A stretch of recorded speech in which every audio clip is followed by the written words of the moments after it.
Hello girls and boys. I'm going to tell you another story from the Moog Tails by Valerie Wilson. This is chapter 5. The Moogs were up early in their burrow, as it was a lovely morning, and Grandma Moog decided it was a good day to do some baking. She went down into the pantry and laid out all the ingredients that she would need on the worktop. She had flour and butter and sultanas and cherries, sugar and chocolate. Now this may seem like a strange combination of things to put in a cake, but Moogs love to cover cakes in chocolate as they think it makes them more tasty. Grandma Moog got a large mixing bowl out of the cupboard and put some flour into the bowl. She then mixed in some butter and sugar and added the fruit. When it was all mixed, she put it into the cake tin and then went to the big oven to cook. Baby Moog wandered about the pantry to see what was going on, because he had smelt the cake cooking. He knew he must not touch the oven in case he burned his paws, so he watched his grandma melting the chocolate in the saucepan to put over the top of the cake. Baby Moog watched his grandma very carefully and decided that he would be a great cook when he grew up. His grandma put some oven gloves on her paws before she opened the hot oven and took out the cake. She put it on the cake rack to cool. Then she put the chocolate on the top. Grandma left the pantry while the cake cooled, telling Baby Moog not to touch the cake or the oven as they were both very hot.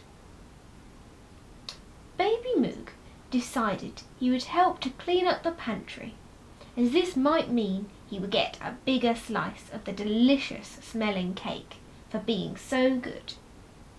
As he was only a small Moog, he couldn't reach the cupboard up above him, so he began to gather bags of fruit, eating only a few sultanas as he did. The bag of flour was very big, as the Moog did a lot of baking. Baby Moog held the bag in both paws and stumbled across the pantry to put the bag of flour in with the fruit. But the bag was very heavy, too heavy for a Baby Moog all to carry all by himself. Suddenly he dropped the bag. It just slipped out from his paws, and he looked down at his trotters in horror when he saw that they were covered in flour, as was most of the pantry. He looked round, not knowing what to do.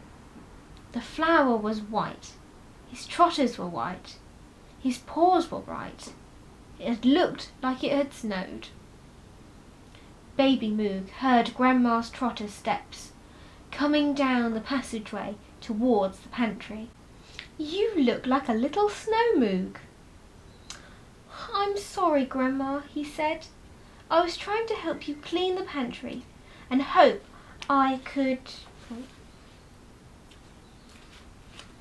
have some cake, and I wanted to lick the chocolate spoon and—" "Let's clean this up, and then we can put the chocolate on the cake together, and you can lick the spoon afterwards," Grandma said. Grandma Moog carried Baby Moog outside the burrow, brushed his fur until all the flour was gone, and he was back to his normal pale blue colour.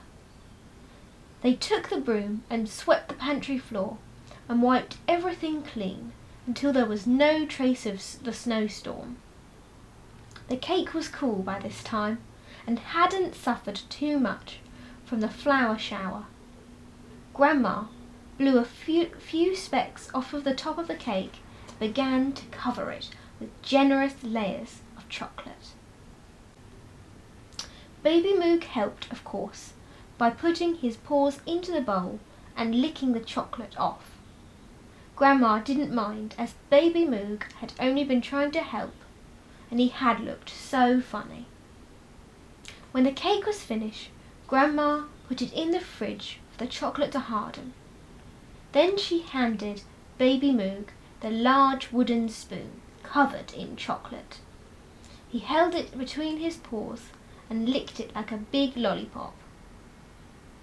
Later that evening, the Moogs sat round the fire, poured tea into cups and passed plates of a very chocolatey cake around to each other. Baby Moog was very good today, said Grandma Moog. He helped me clear up all the cooking things and finish the cake so it was ready for our tea.